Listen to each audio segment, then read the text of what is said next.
Actuellement, l'actualité est largement dominée par les prix du pétrole, la guerre et la politique. Pourtant, en filigrane, une autre crise se dessine. Moins spectaculaire que les missiles ou les krachs boursiers. Elle s'installe lentement, mais lorsque la plupart des gens s'en aperçoivent, les dégâts sont déjà faits. Et touche un aspect bien plus personnel que les gros titres, la nourriture. Jésus a prévenu ses disciples de s'attendre à des événements précis dans les derniers jours. Guerre, rumeurs de guerre, tremblements de terre, épidémies et famines en divers lieux. Il leur a conseillé de rester vigilants sans paniquer. D'être attentifs sans se laisser submerger par la peur. Et l'un de ces avertissements mérite une attention particulière. Car il se met en place discrètement au sein du système mondial. La famine. La famine est l'un des sujets les plus troublants de la Bible. Car elle aborde une question universelle. La nourriture, ni le luxe, ni les divertissements. Mais simplement la certitude de pouvoir manger demain. On peut se passer de nombreux conforts modernes. Mais pas de pain. Lorsque la nourriture vient à manquer, la fragilité de la vie devient criante. Or, dans les Écritures, la famine a toujours mis en lumière la faiblesse des nations et rappelé à l'humanité que la vie ne repose pas uniquement sur les systèmes humains, mais aussi sur la miséricorde et la providence divine. Le monde actuel se comporte comme s'il était intouchable. Supermarchés regorgeant de produits, chaîne d'approvisionnement mondiale, système de livraison. Technologie qui banalise la pénurie.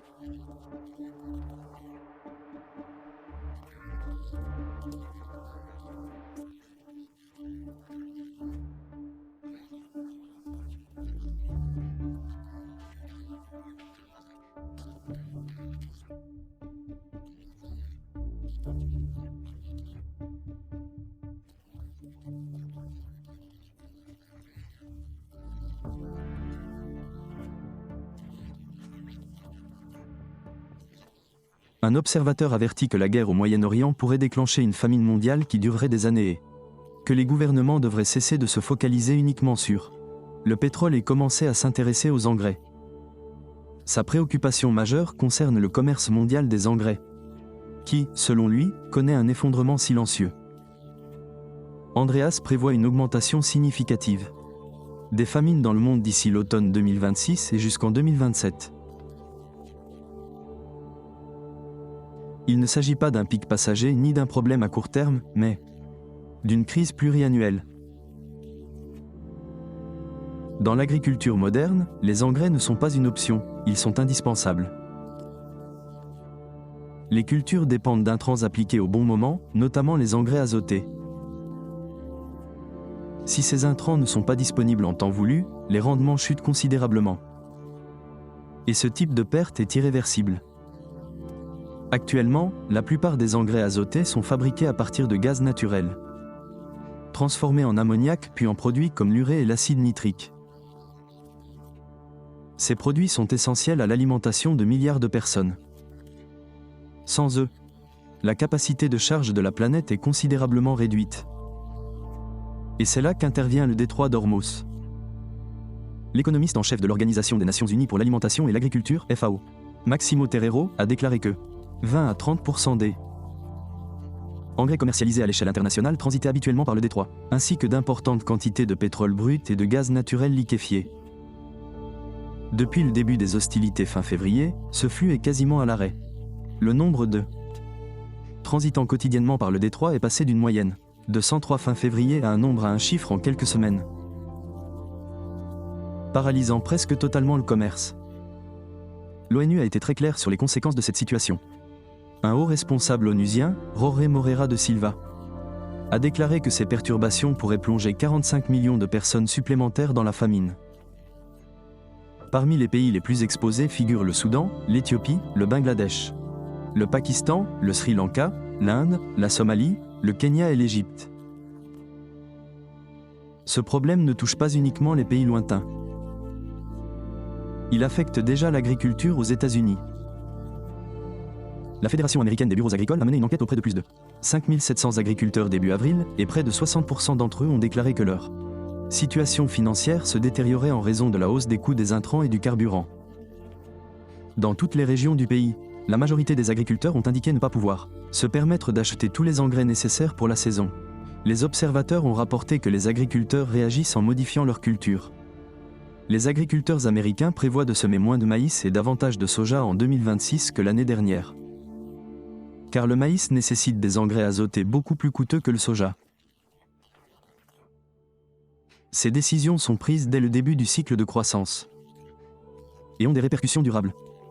Pendant toute la saison, lorsque les consommateurs ressentent l'impact de la pénurie dans les supermarchés, les approvisionnements sont déjà assurés. Si tous ces avertissements sont exacts et que la famine est bien l'un des signes des derniers jours annoncés par Jésus, la question est de savoir comment les croyants doivent réagir. Ni paniquer, ni céder à la peur. Ni faire des réserves uniquement pour eux-mêmes en ignorant les autres. Les chrétiens ne sont pas appelés à agir comme un monde effrayé. La réponse chrétienne est de se préparer avec foi et sagesse. Ce qui est différent de se préparer par peur. Joseph a stocké du grain en Égypte avant la famine. C'était une préparation, et Dieu l'a béni. Se préparer soi-même relève de l'incrédulité. La question est de savoir ce qui nous motive. Vous préparez-vous parce que vous avez confiance en Dieu et que vous voulez utiliser sagement ce qu'il vous a donné? Ou parce qu'au fond de vous, vous ne pensez pas que Dieu pourvoira à vos besoins? Le monde mange tous les jours et rend rarement grâce. Le monde fait davantage confiance au supermarché qu'au Créateur. Et parfois, Dieu permet les épreuves précisément pour rappeler aux gens que leur confiance repose sur de mauvais fondements. Quand le monde est ébranlé, le croyant se tourne vers ce qui est inébranlable. Dieu n'est pas fragile, son trône n'est pas fragile. Ses promesses ne sont pas fragiles. Son royaume n'est pas fragile. Soyez pragmatique, gérez ce que vous avez reçu. Pensez à l'avenir, prenez soin de votre famille. Il n'y a rien de contraire à la spiritualité dans tout cela, mais le cœur compte plus que les provisions. La préparation la plus importante n'est pas de faire des réserves de nourriture, mais d'être en paix avec Dieu. Beaucoup de gens se préparent actuellement à des pénuries sans se préparer à rencontrer Dieu. La pénurie alimentaire est grave, mais l'éternité l'est davantage. Jacques 4h14 décrit la vie comme une vapeur qui apparaît un instant puis disparaît. Chaque repas est une grâce. Chaque récolte est un don. Nous sommes des êtres dépendants, que nous l'admettions ou non. Et si vous appartenez à Jésus, le retour du Christ n'est pas à craindre. C'est l'espérance du croyant. Il revient comme roi, comme l'époux de l'Église. La question est de savoir si nous désirons sincèrement son retour, ou si nous sommes devenus trop attachés à ce monde pour aspirer à l'autre. 1 Jean 2h15 est clair. N'aimez pas le monde ni ce qu'il contient, car ce monde passe. Les chrétiens sont des pèlerins sur terre, ce monde n'est pas notre patrie. Nous sommes appelés à être les personnes les plus compatissantes au monde. Mais nous ne sommes pas appelés à nous accrocher à un monde qui ne peut nous sauver. Et lorsque le monde commence à trembler, laissez-le vous libérer de votre emprise.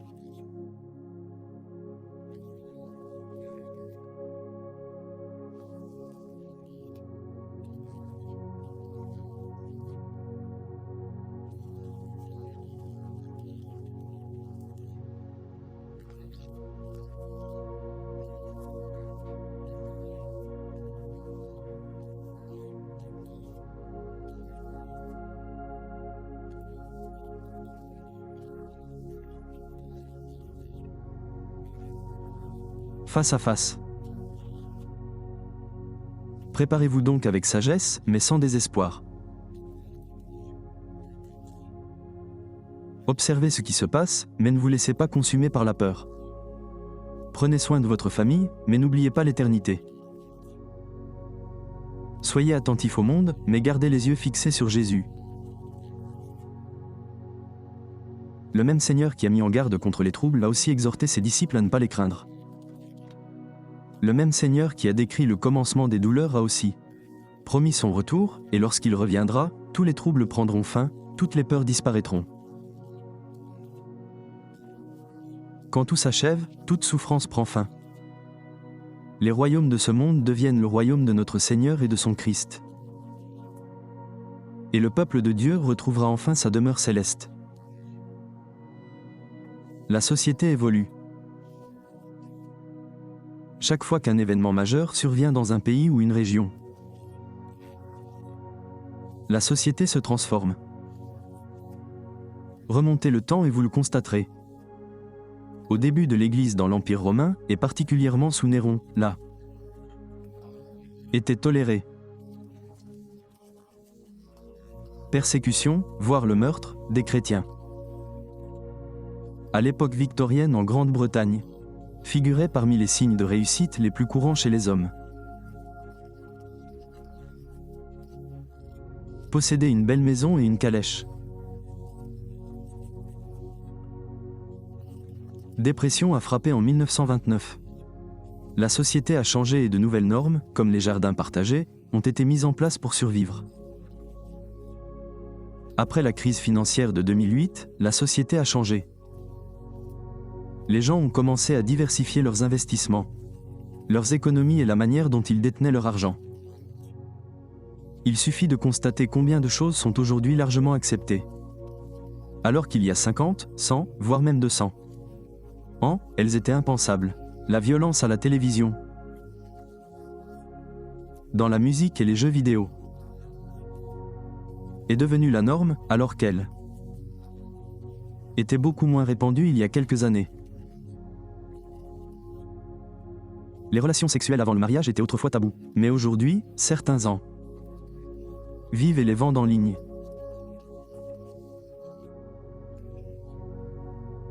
Ce ne sont là que quelques exemples des changements survenus dans la société au fil des ans. Mais que nous dit la Bible sur les changements à venir qui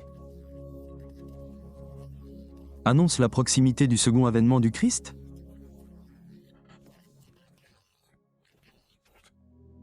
Eh bien, le premier changement dont je veux vous parler se trouve dans 1 Timothée 4:1-2, où la Bible dit : Or, l'Esprit dit expressément que, dans les derniers temps, certains abandonneront la foi pour s'attacher à des esprits trompeurs et à des doctrines de démons, par l'hypocrisie de faux docteurs ayant leur propre conscience cautérisée. Permettez-moi de vous énumérer les points suivants. Dans les derniers jours, les gens se détourneront de la foi, ce qui signifie qu'il y aura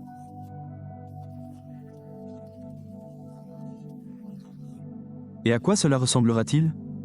Eh bien, cela se traduira par une fréquentation de plus en plus faible des églises, par une diminution du nombre de personnes se déclarant chrétiennes, et par une baisse de la pratique du christianisme au quotidien, notamment en ce qui concerne la prière et la lecture de la parole de Dieu.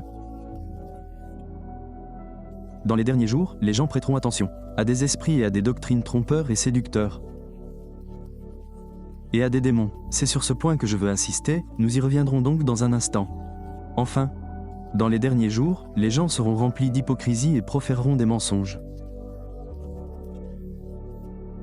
Cela signifie que beaucoup viendront prêcher une chose,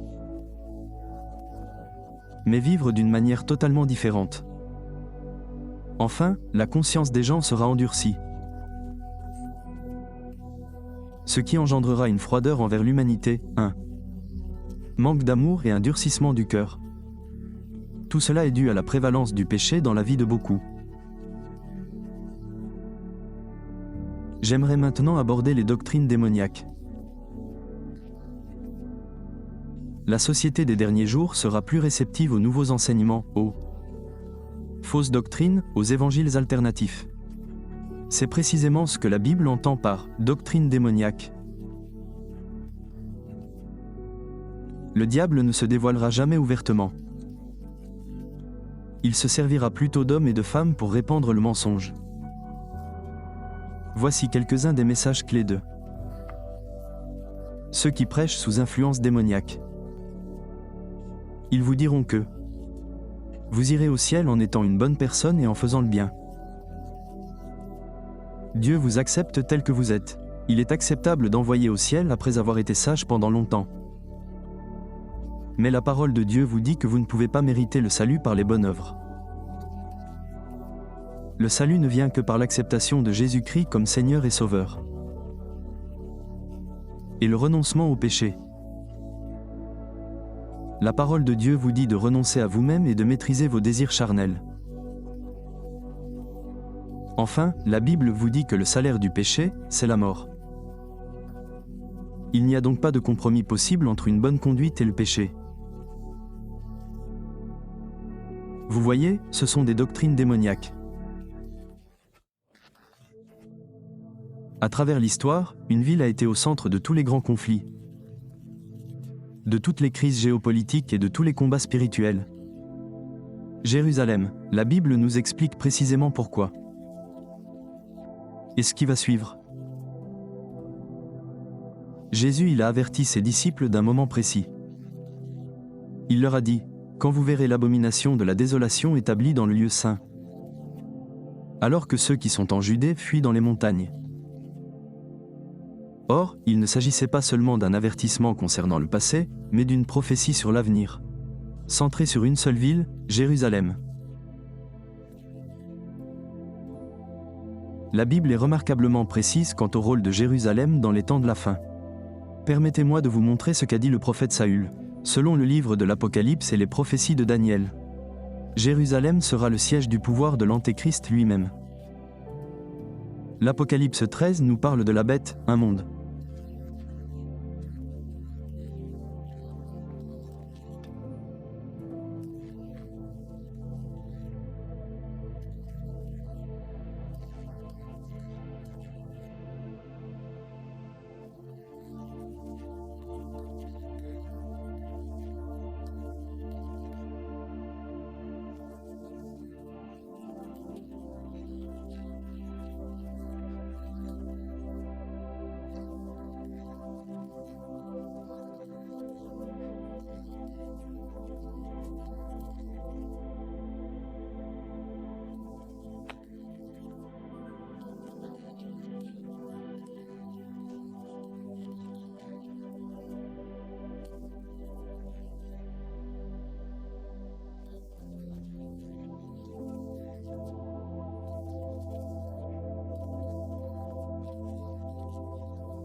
Et voici ce qui est remarquable, la Bible l'a prédit il y a des milliers d'années. Zacharie 12, verset 3, dit, « En ce jour-là, quand toutes les nations de la terre se seront rassemblées contre elle, je ferai de Jérusalem une pierre inébranlable pour toutes les nations. Quiconque tentera de la déplacer se blessera lui-même. » Regardez le monde d'aujourd'hui, quelle ville est la plus disputée ? Quel pays l'est ? Jérusalem, ville disputée. Quelle ville est plus centrale dans la politique internationale que Jérusalem ? La Bible a prédit que Jérusalem serait au cœur des conflits mondiaux à la fin des temps. Et c'est précisément ce que nous constatons. Jérusalem est donc le théâtre des événements. Le temple est en construction.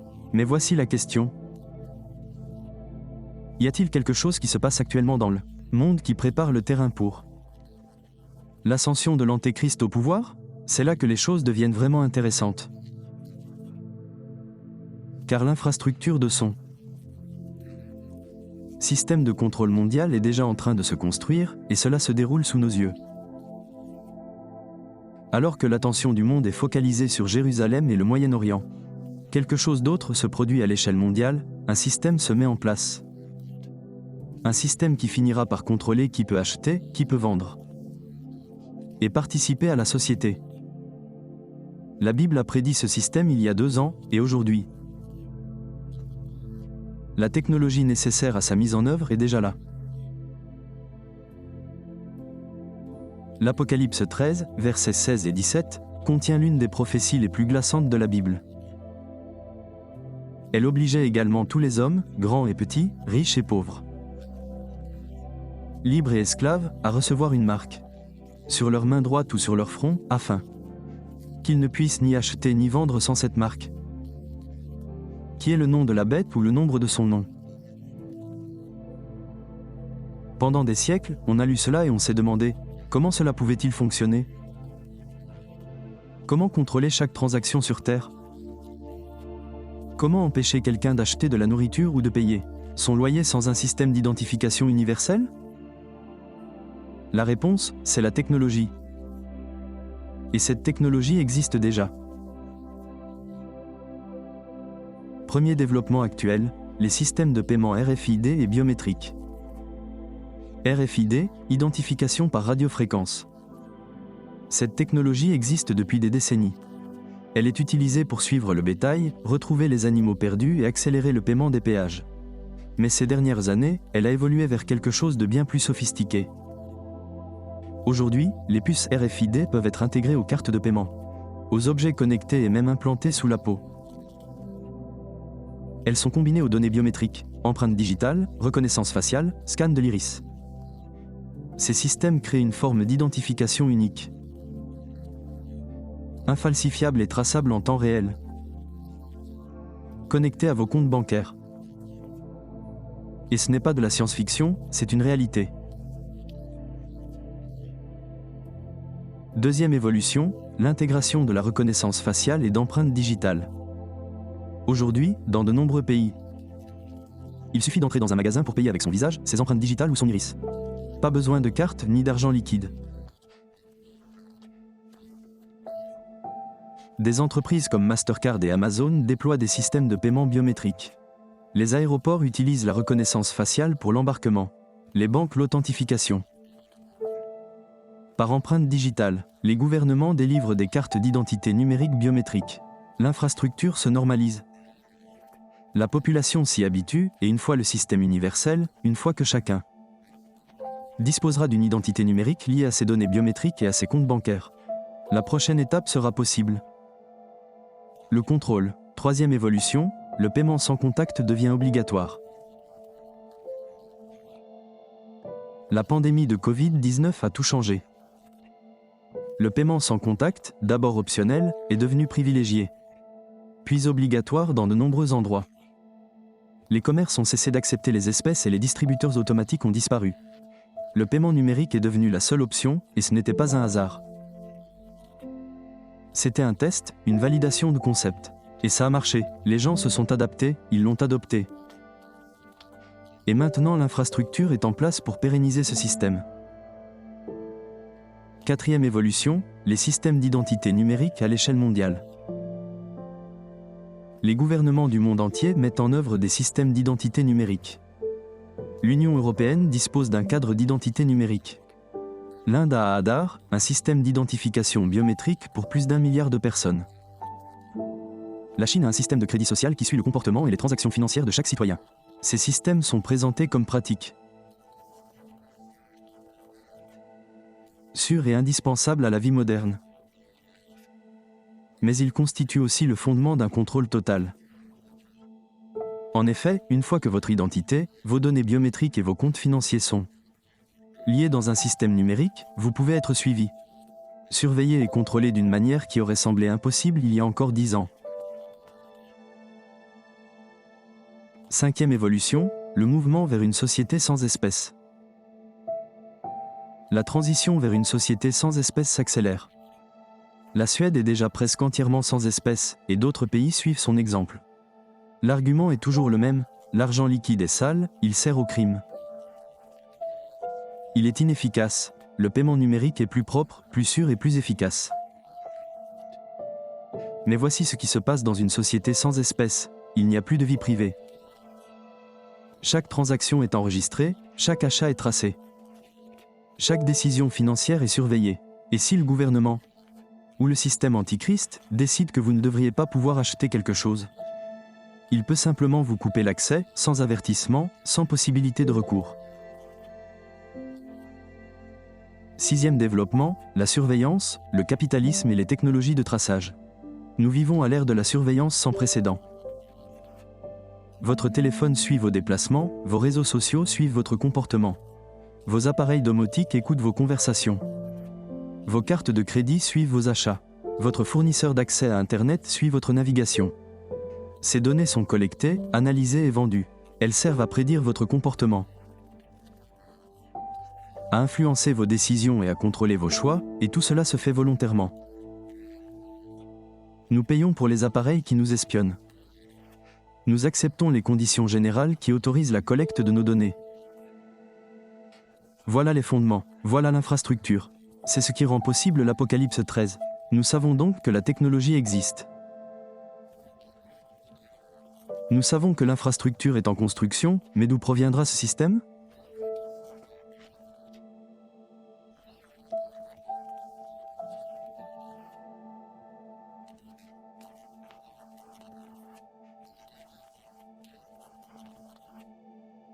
La Bible mentionne plusieurs villes qui joueront un rôle central dans l'ascension au pouvoir de l'Antéchrist. Et deux se distinguent comme les plus importantes. Babylone et Rome. Or, comprendre ces villes est crucial pour comprendre le déroulement des temps de la fin.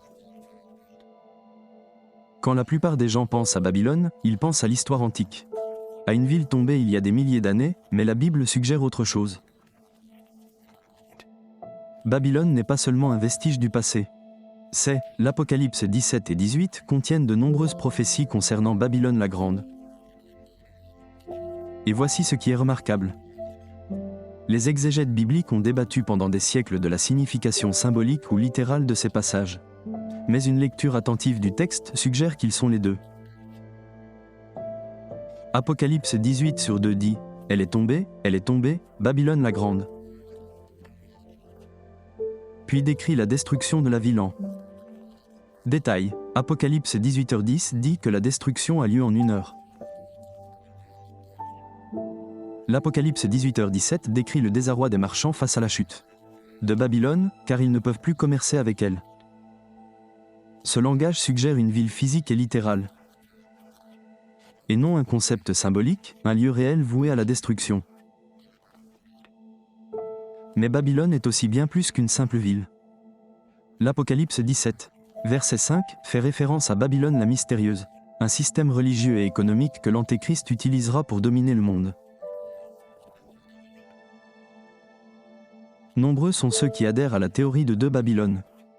D'une part, la ville de Babylone en Irak, capitale politique de l'Antéchrist.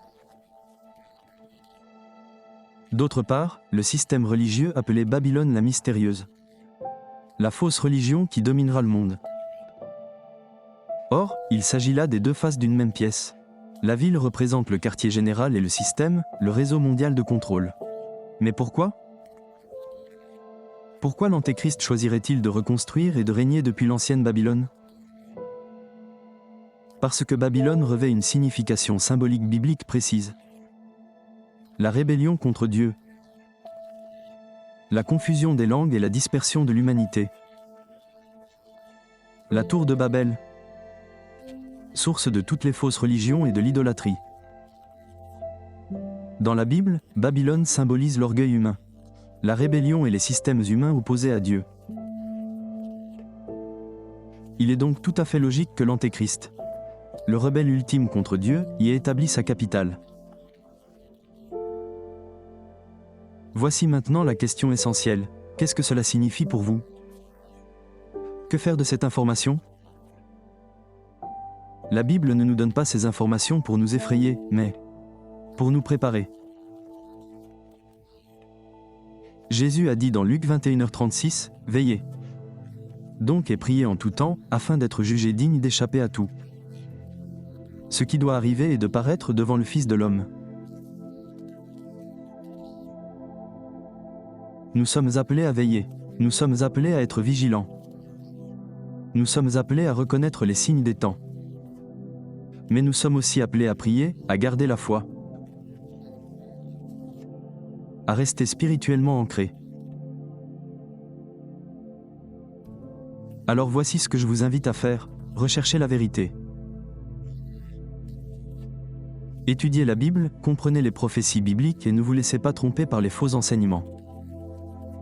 La seule défense contre la tromperie est la vérité. Priez pour le discernement. Demandez à Dieu de vous donner la sagesse de reconnaître la tromperie. Demandez-lui de vous protéger, vous et vos proches, de la tromperie spirituelle. Enfin, restez spirituellement prêts. Nous ne connaissons ni le jour ni l'heure du retour du Christ, mais nous savons qu'il viendra. Vivez comme s'il pouvait revenir aujourd'hui. Entretenez votre relation avec Dieu, gardez votre foi forte.